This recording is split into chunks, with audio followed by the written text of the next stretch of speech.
Hello there. Hi. Welcome to... Just heard Scarlett run all the way across. Of course they did. They're ready. Our dogs have the zoomies today. Yes, they do. And welcome to another episode of A BJJ Marriage with your hosts, Nick Lee and Brittany Lee. Hello. Hello, hello. My name is officially Brittany Lee now that I got my passport today. Yes, you did. Cheers to that. How exciting. Ding. Austin, I got my class of 2018 from Carroll University cup. I've got my Day to Remember campfire coffee cup. It's fun. Love it. A Day to Remember is great pump-up music to get you ready for competition, by the way. Yeah, I have made an actual competition playlist before. Oh, I love those. They're fun. Yeah, I've got one for like Muay Thai, and I've got one for jiu-jitsu. Yep. Because there's a little different energy between the two, I would say. Yeah, and our instructor really likes Hispanic music, so anytime that I played my Muay Thai playlist, it was always Latin, just fiesta, basically. Every Latin song. Yeah, pretty much. That's the beat of any Latin song. Some bongos. That's basically it. Yeah, pretty much. We could cut that together. That's 3 different sequences of the Latin song. Okay, well, anyway. Thanks for joining us on that musical journey.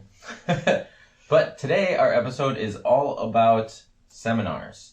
So last weekend, I was fortunate enough to go with Brenton, the head instructor of our gym, and we went to a 3-day Pedro Sauer seminar out in Woodstock, Atlanta. Atlanta, yeah.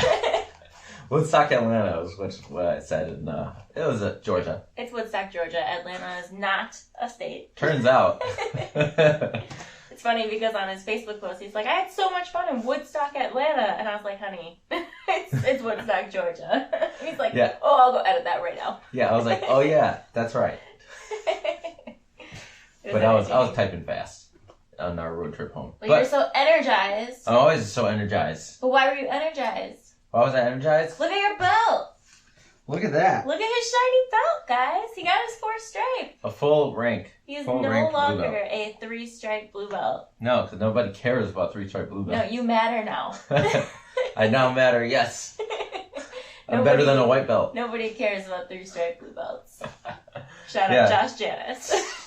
Yes, but my 4th stripe was super fun to get because in the middle of the seminar, on the second session on Saturday evening, when the most people were attending, Master Sauer calls out my name and calls me up for a stripe in front of everybody. And there was maybe like 50 or 60 people there on the mats, and that was just a super fun moment. That's awesome. The stripe was still from Brenton. He's the lineage. It goes Helio, Pedro, Brenton, me now. So that seems weird, but yeah. It was super fun to just be there with everybody. And seminars, just in general, just bring so much value. They're just really so worth it. And that's what we want to discuss today, is why you should plan out going to at least 1 or 2 seminars a year, I would say. I think the biggest drawback for people about seminars is the cost.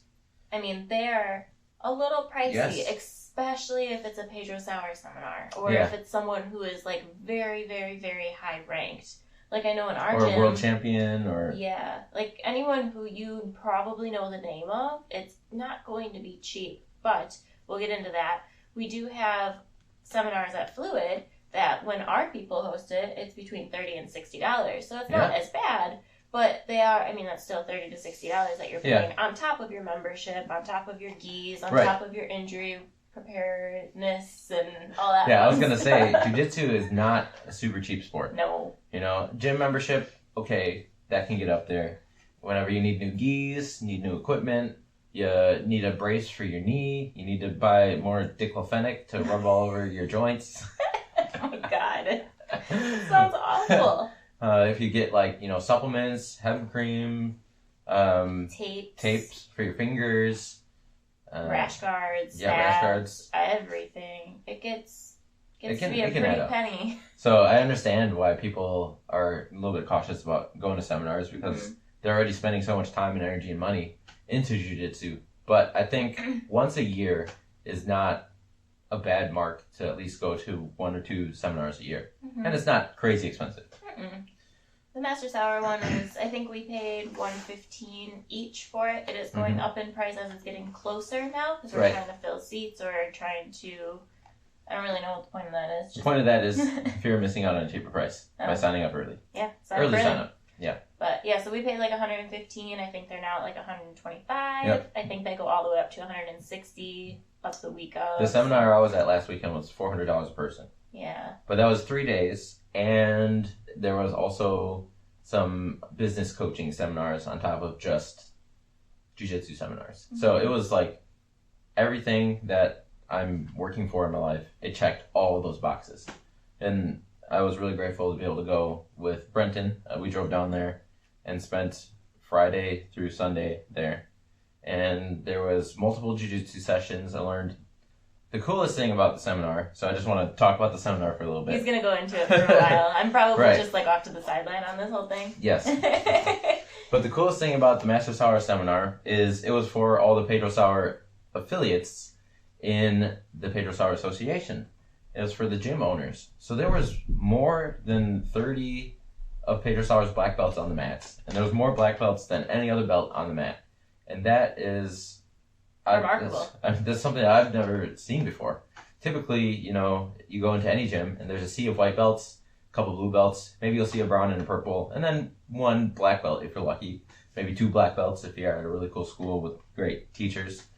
And that's typically the extent of black belts you're going to see.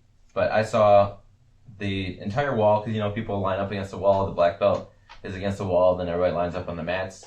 Well, the black belts were too many black belts to lean up against the wall. They started curling around into the brown and purples. Mm-hmm. And I was like, oh my God. And that was just really a fantastic experience. Just being around all of that knowledge and knowing that all these people have put so much time into learning jiu-jitsu from Master Pedro Sauer. Mm-hmm. And if you don't know who Master Pedro Sauer is, who is he? Oh my gosh, look him up. He's great. Okay. If you don't know, look him up. He signed my belt. He signed his belt when he stayed with us. Yep. He is one of the first generation people. He learned under Master Gracie all that he knows about jiu-jitsu. Mm-hmm. He is where he is at because of the founder of jiu-jitsu. Straight from the source. Yeah, it's just fantastic. The knowledge that he has and the wisdom that he can pass down to his affiliates is just amazing. And the way that he teaches is so simple. And he's such a great storyteller that you're going to remember. Mm-hmm. Like, if I say crossing bones, what do you think of? You think of, oh yeah, the bones need to cross. That's how you stop things. Or if you think of a silhouette of a wall, he was telling us how he got pushed through a wall, and it made a silhouette of his body, like how you would see in a Tom and Jerry episode or something. Yeah, he was telling us stories about the Gracie challenges that he used to have to endure when he was at home eating dinner, and someone would come knock, time for a Gracie challenge, and he would call Elio and be like, Elio, you here for a Gracie challenge? And he was like, okay, I got the money, fight him. Yeah. And then Pedro was like, okay, let's move the kitchen table. Kids go in the living room. Mm-hmm. No, he didn't even really make them go anywhere. Like, he would just do it right in front of them. Because he said there was one time that his kids were just watching TV, and this was probably back in the 70s or so. So they still had the big giant box TVs that were on the floor with the big antennas. And he said that part of one of his Gracie challenges, he was flipped over that TV where his legs were hanging in front of the screen. And his kids were like, Dad, move out of the way. We're trying to watch. Because they were the Gracie challenges were so common. It was just like, oh, there's another Gracie challenge. Mm-hmm. But that's crazy. Think about, we're telling you this story in very little depth, whereas we still remember these stories to that extent, and they were told to us a year ago. He's a very good storyteller, and he is just a really fun guy to be around. Yeah, he's great. He's super humble, and he's just such a gentleman, and really just a fantastic human being. He's someone I aspire to mirror in my future life. And he's really good at jiu-jitsu. Yes. The techniques that he teaches are just so simple and fundamental and useful. It's insane. I wrote down 4 pages of notes from last seminar. Yeah. And we already started teaching it, Brent and I, in this week. And people are like, oh, duh, why would I not have done that before? Right. Every time. from Master Sauer for sure.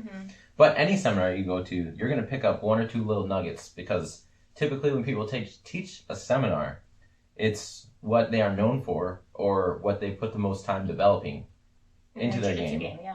And then teaching you what has worked the best for them over the last 5, 10, 15 years of them training jiu-jitsu. Yeah, like I could think of all of our black belts and even brown belts and what they specialize in, and if they've done a seminar, I can tell you exactly what it's on. Like Josh Janis does guillotines, and my dad does side control, and Mike does basically stop the smash. That's his thing. He just doesn't let you get where you want to go, or have a guard. That's a big thing for him too. But like, it just seems like once you're at that level, you have officially come up with something that is your technique, your style, and then you are willing to pass that down to people. Our dogs are going nuts up there. They're okay. They'll be alright. They're just like, where'd they go? But anyway, yeah, so seminars, if you can make it to one, make sure that it's going to be one that you enjoy. Normally, you'll probably get a lot out of anyone that you go to, but if it's specifically for, maybe it's a brown belt or a black belt that you're close with or that you have had a good relationship with, you're probably going to get even more out of that seminar just because of your personal relationship with that person too. Yeah, and you understand them and what they're trying to say and how they're trying to say it already, so you're going to learn better from those types of people. Yep. Well, I know when Mike Coy held his, I was really hesitant on going because I was injured. I wasn't going to be able to do anything. His seminar was straight up called Stop the Smash, and I was like, well, I'm injured. No one can even touch me right now at all. I don't even know if I should go. So I went and I did what I could, and I still got so much out of that seminar. It was crazy. That was only $30. Yeah, that was a fantastically valued seminar for our whole crew. And think about it this way too. When you're paying for a seminar, you are investing in your own game. Because that's typically something, you're going to take one or two things, as he said, out of every seminar that you're probably going to use for the rest of your life. Yes. And to pay $30, $60, $200 is, I mean, in the end, that's probably worth 50 years of jiu-jitsu. Yes. That's how I feel about it. It totally is, yeah. And like you said, you pick up a nugget out of every... There's normally one or two big nuggets that you come away with, because you can't remember everything from hours of technique, right? And that's why I tried to write down as many notes as I can so I can go back to them and be like, oh yeah, this that I learned from, what was his name, Andy Bryant? Yeah, I learned basically a knee on spine to open up their neck. That's just fantastic. And I'm sorry to the people I tried it on Wednesday, because they were all like, they gave me this face after I did it. What are you doing? This is not nice. That sounds awful. Yeah, it's fantastic. Did you write good enough notes, though? Like, are you going to be able to look at those notes 5 years from now and know exactly what you meant? That's good. Ellie. Yeah, I wrote specific details, like where to grip your hands, like little tiny, minute details. Yeah. Ellie was trying to go through her notes from a Master Sauer seminar, and I think she said she was a white belt when she was looking at them. And she was trying to go over them with me, and she's reading them, and she's like, I don't even know what I wrote. I don't know what this means. It tells me to go do this, but, like, what does that even mean? And so her and I were trying to break it down and figure it out. And then she's like, did that seem right? That does not seem right. This is so wrong. This is so awful. I should have taken better notes. So if you get anything out of that story, let Ellie be an example. Yeah, try to write down as many details as you can. Yeah, because, like, at the moment, you think you will remember it all, and then... 5 years later, you look at it and you're just like, yeah, I don't know what that meant. So. Yep. That's where your memory starts to come into play with jiu-jitsu. But, jiu-jitsu is all muscle memory and habits, and you're trying to download your logical memory into your physical memory. And there's a difference there. Yeah. But yeah, so the seminar last weekend, 30 black belts. That was insane. The first session... There was a Friday night seminar, and then after that Friday night seminar, there was 5 black belts teaching for 30 minutes at a time. There was an hour and a half time slot. So each 5 of these black belts specialized in one thing, and you had to pick 3 out of the 5. And yes, that was a little challenging, but it was super fun and impactful. I learned some awesome armbar breaks from a woman named Iris. Some someone could be called something. She could We be call called. you a human backpack. There's people who are you're called. You're we right. have a lot of weird nicknames in our gym. We're not going to go through those. But her name is Iris. And she showed these awesome armbar breaks. I can't wait to show I'm sure you. Iris is called something in her gym. Probably. Especially being a black belt female. Yeah. Her and her husband are black belts. Her husband just got his black belt at the seminar also. Oh, that's cute. Yeah. There was a ton of promotion. It was a great. How long has she been a black belt? She got her first degree, I think. So she got her first degree and her husband got her black belt. Okay, so she's like roughly 3 years black belt. 3 years ahead of him, which is kind of where we're at right now. That's Yeah. kind of cool. Hey. Imagine when we're coral belts. Oh my gosh, he says that all the time. It's like, I'm Pretty thinking great. way far ahead. When we're coral belts, and every time he says that, I just kind of like, wow, it's a really long time away. It used to be, before we started jiu-jitsu, when she would get fed up with me, I'd tell her, it's okay, you only got at least 80 more years left with me. And then she was like, oh my god. So I was 20 when he said that, and I'm 25 now. So every year it's been counting down. Now I say we're at 75 years. Yep, you got 75 years left with me, at least. I'm excited for it. Hopefully. It's gonna be great. But yeah, so 5 black belts teaching at one time was super crazy. But I think the coolest thing that I learned out of that 5 black belts seminar, there was this guy, Randy Elry, something like that. I'll have to look that up. But I don't know what's in there. he taught jiu-jitsu self-defense against multiple attackers, which was super cool because he was part of a special task unit in the Army. I think he was like a Green Beret or something. And they did a lot of airplane security. Okay. So, and that was right around 9/11.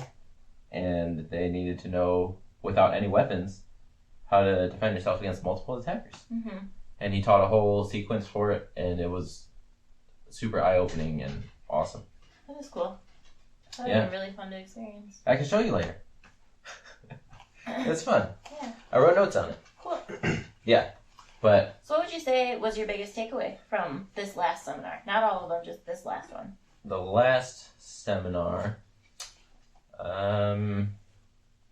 it's something that Master Sauer has talked about before in previous seminars, but he was talking about how jiu-jitsu is a language, and as a white belt, you're kind of learning the alphabet, the vowels in the alphabet.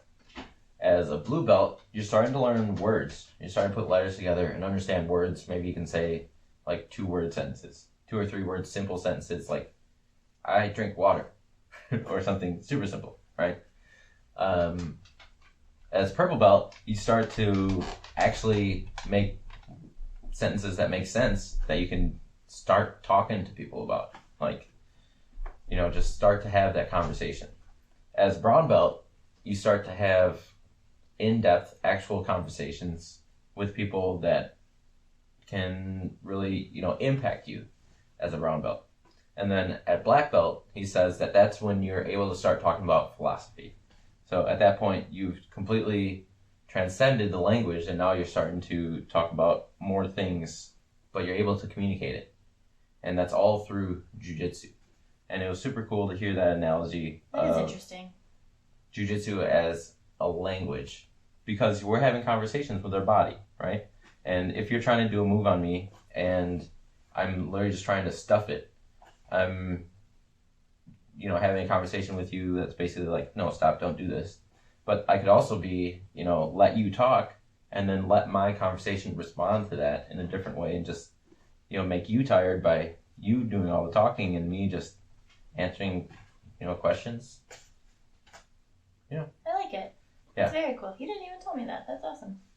There's so much to tell you. I wrote down extensive notes on that also. Yeah, I mean, that's really cool because we talk about the library theory with it, where when you're a white belt, you are entering the library for the first time that has thousands of books. Sorry, my dogs are making so much noise. It's very distracting.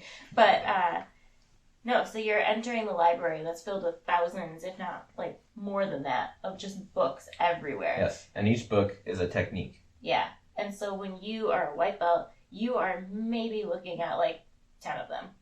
Yeah, you start to like see books and you're like, oh, Or that's like, a book. You've seen the title, and maybe you can tell people like, "Oh yeah, I've heard of that title." Yeah, but I couldn't tell you anything a butterfly about it. guard. Yeah. That's the title of a book. Yeah. Yep. Or a type of sweep, or a type of takedown, or just specific things like that. You're like, "Oh yeah, I've heard of that." Have no idea how to do it. Couldn't even tell you like how to explain how I do it, like that kind of stuff. Mm-hmm. So you're just like getting to the title, and then by the time that you're a blue belt, you've maybe read like the first page of all a lot of of the books. Yeah. Not all the books, but a lot of Not the all books. of them, but most of them. Mm-hmm. All the big title names, you've read the first page, maybe even like the first couple pages, Mm-hmm. depending on where your game is at. And then by the time you're a purple belt, now you've read the first chapter of every book. Is I think the way that my dad explains it. I think at purple belt, what he says is you're diving deep into certain books because you're developing your game. Okay. Yep. So there's a few books that you really like that you're starting to finish. Mm-hmm. At purple and brown. As a brown, you've probably read one book, but now you're trying to reread it. Yeah, you're trying to read. You've read multiple books as a brown belt, and you're getting deeper and deeper into the library. Mm-hmm. And as a black belt, I think the black belt is you've read a couple books to extent, but now you have all these other books to read to the end, Right. front to back. I mean, let's be honest, jiu-jitsu is endless. Mm-hmm. There's endless amount of movements and techniques, and I know Brent was saying when he was in the Brazil camp with Master Sauer that Brent was doing front headlock stuff that he specializes in, and Master Sauer was like, "Brenton, would you please teach this for everybody?" And he's like, "Me?" And Pedro was probably taking notes like, "Okay, yeah, this is great. That's good stuff." I should explain it that way. Yeah. Yeah, and he's been doing it for, I don't know, 40, 50 years, jiu-jitsu. He's in his 60s. He started when he was like 14, 15, 16. Really? I thought he was younger than that. I know he was in his teens. Okay. Interesting. Yeah, because he was a troublemaker. Yeah. Remember? Yep. And his mom was like, "You need to go." Yeah. But yeah, Master Sauer, that's pretty much all he does now is just seminars. I think that's his full-time job at this point. I don't even think he actively trains anymore. He trains with a couple certain people. Yeah. But I know he has a group chat with all the coral belts in the world. That's That's what a he little told us. intimidating. You want to tell the Hickson story? Oh my gosh. So we were hanging out with Master Sauer last summer, and this was my first time ever meeting him. And when I was growing up, my dad was a huge jiu-jitsu fanatic. And I think at this point in our lives, my dad was probably a blue belt. So he was very into it, trying to figure out his style, his There's game. probably 3 stripes. Didn't matter. Nobody cared. We had a dog, a little Bichon Frise, and his name was Hickson. My dad named him Hickson Gracie. And it was very funny because I was so young, I had never heard of Hickson. And so we spelled his name the same way, Rickson. And I would always say, "Why are we calling him Hickson when it's spelled Rickson?" And he's like, "It's Brazilian." And I was like, "I don't care if it's Brazilian. It Portuguese. looks weird." And yeah, is it Portuguese? Portuguese. Okay. They That's speak cool. Portuguese in Brazil. I know, but Bom anyway. dia. So I grew up with this dog, Hickson, and it was so funny to like tell people my dog's name, and they'd be like, "That's a weird name." I'm like, "Yeah, my dad likes some dude named Hickson, so we named him after that." So that's where we were, and that's all I knew about it until I started myself. And I was talking to Master Sauer last summer, and he was talking to us about his stories with the Gracies growing up and all that fun stuff. And I was like, "Oh yeah, like my dad, he was a huge Hickson Gracie fan growing up, and he loved him so much that he actually named our dog Hickson." And Pedro Sauer just started like belly laughing, and he goes, "Oh, I'll have to let Hickson know." And I was like, "Oh my god, I didn't know you still talk to him. Please, please." This is like, he's been in our house for a half hour. Like We're sitting out on the deck. No idea about this guy. And I was just like, "Oh my god, I didn't know that you talked to him." And I know he's really like crazy famous, so please don't tell Hickson Gracie we named a dog after him. And Hickson, if you're watching, you were the best dog ever. Never mind. Oh, that's super funny. But no, Hickson Gracie, the person, was my dad's just idol in jiu-jitsu. Like, he still talks about him very constantly to this day about how he only, he's like 401 or something with his matches. Just some crazy ridiculous number. Like, he's just crazy, phenomenal at what he does. But our dog, Hickson Gracie, did not live up to that expectation. He was not a very smart dog. Yeah, Master Sauer calls Hickson a nightmare. One of his nightmares. Yeah. You mentioned Hickson's name, and Pedro does a little shudder, like, Yeah. oh. Yeah. Yeah, and then my dad said that he was in Brazil in January with the last person to ever tap Hickson Gracie out. What was it? Baru. Yep. And my dad was just sitting there in awe, like, you tapped Hickson out. This is really intimidating to be in the same room as you. That doesn't sound good. We'll figure that out later. They normally just sleep when we do this. I don't know what they're doing. I think they're hungry. We hear them like moving bowls around right now. They're mad at us. That's okay. Sorry if you can hear the little pitter patter in the background, but that'll be fine. Everybody loves dogs. Except for Brenton Fitzgerald. Well, he liked Hickson. The dog and the person. Yeah. Oh my goodness. Anyway, but seminars. Yeah, yes. So learning from Master Sauer is fantastic. Yeah, we last talked. We were just talking about libraries, and we were talking about jiu-jitsu as a language and having conversations through jiu-jitsu. So I think another super intimidating thing about seminars, though, besides the price for a lot of people, especially newer people, is that you do learn so much information that it can feel a little overwhelming sometimes. That when you're in the room, like I remember I went to Pedro Sauer's seminar last year, and I was also very hesitant on going because I was like, I'm not going to retain any of that. Like, I'm still learning everything. I don't even know how to do anything to completion. Like, I don't want to go to a seminar and pay all this money to not really retain it. So I was very, very hesitant on it. But there is actually, from that seminar specifically, that was in August? July.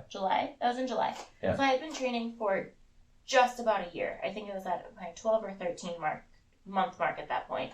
And there was one thing that Master Sauer taught in that seminar that I still use every single roll. Every single time. The posture in guard. Yeah, with your pelvis turned? Yes. He taught that again. Did he? And he taught a whole guard pass from it, which I taught this last week, and I made a couple people miserable with it. Yeah? Yeah. It was fantastic. It's a great technique, and like I said, I was nervous. I was hesitant about going because I didn't think I would retain anything. But you find those one or two things that you retain, and you use it forever. Yes. And now, like I just said, I use that specific thing, the staying in guard with your pelvis turned so that it's harder to sweep you, every single roll. Every single time. Yeah, it's great. Yeah, and obviously, if you're newer or still learning what you do and don't know about jiu-jitsu, don't go to some crazy, like, Berimbolo seminar or, people that are going to teach super crazy stuff. Honestly, if you're super new, I'm not saying don't go to a seminar. I still think you should. But maybe also don't overwhelm yourself and don't go to an all-day one. Or don't go to a double one. Maybe just do one so that you can retain it a little bit more, too. Yeah, I would just say pick and choose who you're learning from. If there's somebody world-renowned as a great teacher, Master Sauer. Go to it.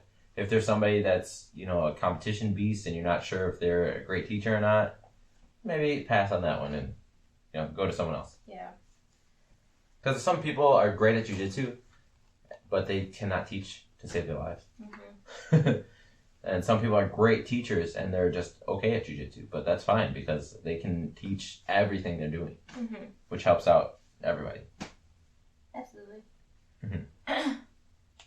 Yeah, I think, how many seminars have I been to? So I've been training for just under 2 years now, and I've probably been to 3 seminars, I don't know. I'm pretty sure it's been 3. I can only think of 2 right now, but I'm pretty sure I've been to 3. Even if it is only the 2, Mike Coy, Master Sauer, that's still 1 a year, like he said that you should be doing. And I'm going to one this summer, so that'll be my 3rd one, or at least, if not 4th. I cannot remember if I've done a 3rd. I feel like I have, though. But anyway, not a big deal. But the point is that I'm still a white belt. I'm still going to seminars, and I'm not going often, but I'm going enough where I'm still retaining things from it. But yeah, take notes, like he was saying. Yes. Always a big thing. Yep, take notes on your phone, take notes on a notebook. I do both. But I don't know if you're allowed to record at all. Some of them you are. People were definitely doing it at the last seminar. Yeah.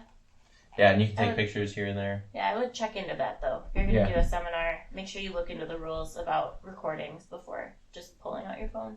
Yeah. Because you are paying for that and other people are not, so they don't want you probably sharing that information if phones are not allowed. Yeah, there's some schools that don't even let outsiders come to class because they don't want to share knowledge, which is kind of crazy. Yeah, I remember. So we have a very fun competition style that we train. It's our way to success is the way we call it. I'm not going to talk about it in the video, but... What? Hang on. But we train people a specific way how to enter the mats, what to do from here to here to here to here to here to submission. And it's a very set technique and a very set style that we teach our students at Fluid. And I remember we had one person come in from a different school, and I think they were just there just for class because their school was closed, or yeah, maybe they were traveling. I don't know. They weren't in our school, but they definitely trained. And my dad, he taught the whole sequence, and then he looked at that person. And he's like, "You can't go and share this. This is our secret." So, but it's not like we don't let people in. It's just that's an example of that's a Fluid thing, and if you see someone do it, it's more than likely a Fluid thing. Yeah. But seminars are very highly recommended. Mm-hmm. Yeah. And if you're gonna go to a Sauer one too, a Master Sauer one, you should probably wear white. Yes, white gis. You want to get white gis for seminars. Not everybody cares, but some gyms don't even let you come to their gym if you don't have a white gi. Yeah, it's like a respect thing too. I think it's tradition or something. Respect. Tradition is respect, but yeah. And then it looks better in the picture if everyone's wearing white together. Yeah, I only have 2 white gis, and it was a 3-day seminar.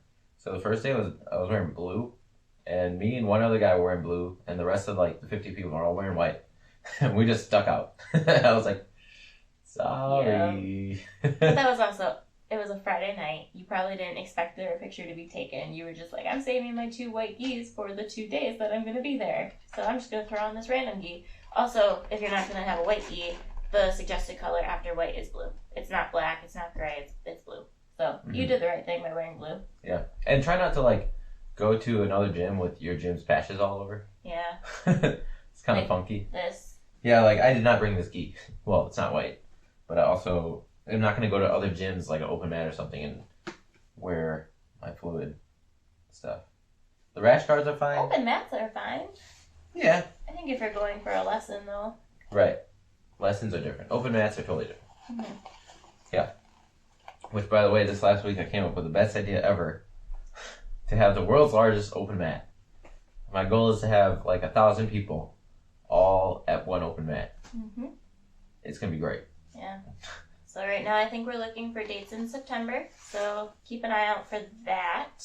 Yes. We have no set plans yet. I have a lot of ideas I'm putting together to make it happen. I got people willing to help, so it's fantastic. I know our last Wisconsin Dells competition, which is very close to the area, had almost 1,000 competitors. So. And that was paying to compete. This Exactly. is a free open mat. Yeah, this will be free. It'll be for charity, and it's gonna be awesome.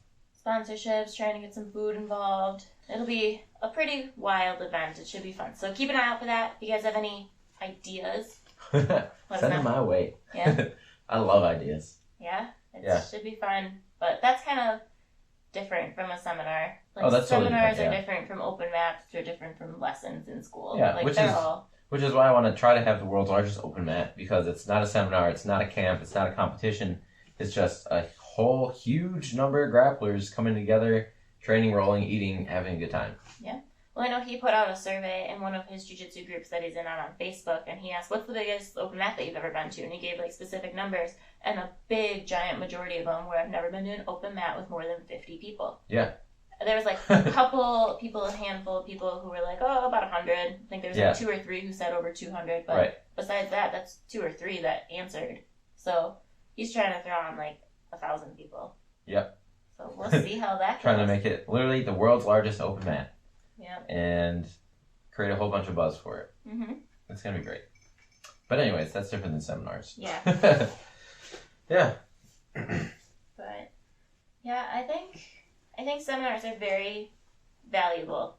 So like we talked about, the price is a little expensive, and there are a couple rules that you should follow with the gis, colors, and everything like that. But I think that you get so much out of them that they end up being worth it. Mm-hmm. And I think that if you have a seminar in your area, especially from someone that you like to learn from, just go.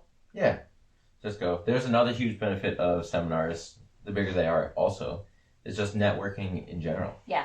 You know, it's really cool to go to a place where everybody is like-minded, even if you've never met them. Mm-hmm. So it's basically just like a little jiu-jitsu convention where everybody's learning one technique, but you're all basically already friends because you are all like-minded and interested in the same thing, and there's a commonality that you can build a relationship off of immediately. So I met a whole bunch of people at the last seminar. Would you say jiu-jitsu is a cult? Yes. It's a positive cult. Yeah. But we compare it to a cult a lot. Most definitely is a cult. You got to wear special clothes. You can only do certain things at certain times. You got to know the rules. You try to get all your friends to join it. You live and breathe it, talk about it all the time. Absolutely. But it doesn't mean it's a bad cult. You know, I mean, I don't think that there's a large amount of people that have committed suicide altogether at one time in jiu-jitsu. Wow. And I don't want that to happen at the open mat. That got real dark real fast. That's a bad cult. That's what a bad cult does. Cult. I was more thinking like Satan worshippers or something. But instead you're like, dying. Yeah, like the cult that they all drank the poison juice. I don't really want to talk about this anymore. Charles Manson, right? I don't want to talk about it anymore. Yeah. Nope. It's common knowledge. That's what people think of when they think of cults. Jiu-jitsu is a great cult. Okay. Maybe it doesn't sound that great right now after that discussion. But it's super fun. But yeah, you meet a lot of people at seminars, open mats, jiu-jitsu events that you can network with immediately. And it's great. You can network for personal gain. You can network for business gain. You can also just network just so like, hey, where do you train? And if you find someone who runs a school, just be like, awesome, can I hit you up if I'm ever in town and come train? And more than likely, they're going to say yes. Yeah. More than likely. If they don't, you probably shouldn't hang out with them. Yeah, you should be like, okay then. Yeah. I'm going to go over here now. Talk to this guy. Yes. But. Yeah, super fun. So yeah. I don't really have anything else on seminars. They're pretty simple. As complex as they are, they're pretty simple to talk about because unless you're there and you're talking about technique, there's not really much more to cover than what we did. Mm-hmm. I just think it's a great way to get yourself out there and learn to a vast knowledge and hear from a bunch of different people who maybe know all the same thing as you, but in different perspectives. Mm-hmm. And if you're rich or save up money, you can go to camps, which are awesome. They're multi-day, basically destination jiu-jitsu seminars. Yeah. And I know Master Sauer does one in Brazil for $2,000. BJJ Globetrotters have them around the world. The last one I sent you was the Iceland one, which sounds really cool. I know we've got somebody that's... women do it, too. Yeah. I know Joanna and Claire just went to one. I think it was a weekend one. Oh, for women? Mm-hmm. Yes, which is awesome. Which, why don't you talk about your weekend? Yeah. What did you do while I was gone? So, because him and Brent, my dad, were gone for that Friday, he decided that instead of getting a substitute for the Friday class, he was just going to make it an open mat. But it was a special open mat because it was just for women. So it was super, super cool. It got a lot of hype. We talked about it a lot on social media. It was a good word of mouth experience. And we got, I think, like 32 in total showed up of just females in the gym. And then we all trained and it was fantastic. And clearly with that many girls in there, like I didn't get a chance to roll with even half of them, which was a little unfortunate. But it was still very cool to be able to be in that type of environment because everyone was so happy. There's a lot of girls drinking. They're all comfortable with each other. Yeah. Because that's the biggest thing about women and men grappling together. And sometimes it's just like, you know, you imagine if you're a smaller dude or if there's just a dude that's huge and squishing you, they deal with that on a daily rolling basis. Yeah, so I was rolling with another girl from a different gym. And she was my size and my rank. That does not happen. Unless she's in the tournament. Yeah. So, like, there are girls my size in the gym, but they're either just starting or they're way above me, like, in skill level. So, I mean, they're great rolls. Don't get me wrong. They're fantastic rolls. Love doing it. Love rolling with any female. But they... Disclaimer. it's just different when it's someone your size and your rank because it's like just skill levels are completely matched. And it was cool to not be in a competition setting where you were just trying to freaking beat the living snot out of each other. But you were able to have a conversation with your jiu-jitsu. Yeah. And we just rolled and we just were very, like, slow paced and easy going. Like, it was really cool to just be able to move with someone like her. And we both looked at each other and we both had giant smiles on our faces after the roll. We were just like, that was so fun. And now I know where she trains, cool. And we're going to probably try to train a little bit more together. Networking. Cool. Yeah. Mm-hmm. That's super cool. And because of that, because I got such great buzz, we actually, which was our last podcast, we got to get on the news and talk about jiu-jitsu for self-defense for women and just self-defense in general, which was super fun. Yep. That was a good news segment.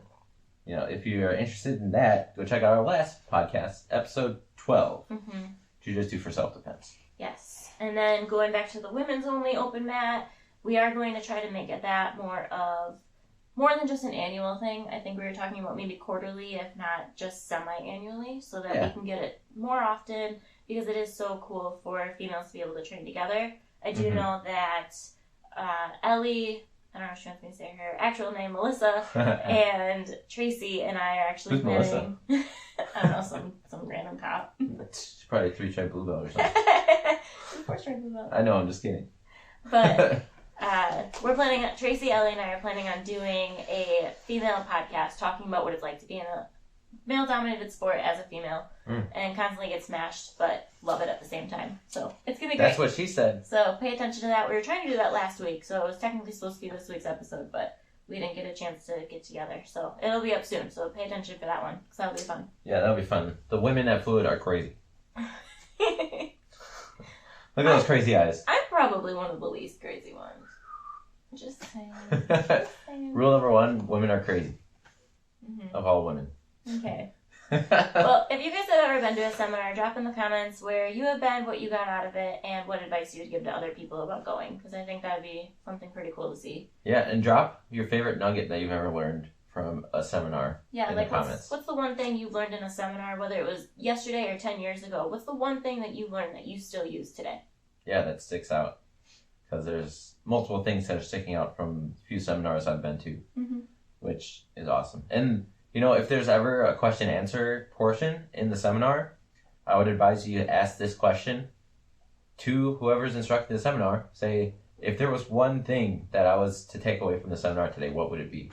And they will immediately tell you the most important thing out of their whole seminar, which is awesome. That's good info. Yes. That's what I did with Mike, remember? And then he was like, oh, yes, this. And then everybody was like, ah, yes, that's right. That makes sense. Yes. But. Yeah. Super fun. So, yeah, go check out some seminars in your town. We are hosting a Master Sauer seminar at Fluid Jiu-Jitsu in July 12th. July 12th. I believe it's July 12th at Fluid Jiu-Jitsu in Greenfield, Wisconsin, Master Sauer. I'll put a link in the video description. June 12th. June. It's June 12th. Yeah. Scratch what I said with July and remember it as June. July was last year. June 12th. He'll be in town. I know a couple of our friends from Fluid were a little upset that we didn't invite them over last year when he was there, but we were also like, we're not. I think last year was COVID also. Yeah, but we also weren't going to be like, well, we have Master Sauer over a really individual, and let's throw a huge party. Like, but we did have the Master Sauer sleepover. Stop it! No, we did not. Oh my gosh! But now that we know that Master Sauer is a super cool dude, and he really likes us, and he really likes being around everyone, we probably will have a little get together with some people. So yeah, we'll have a fire.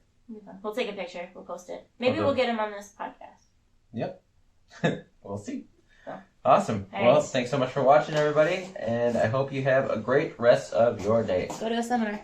Go to a seminar.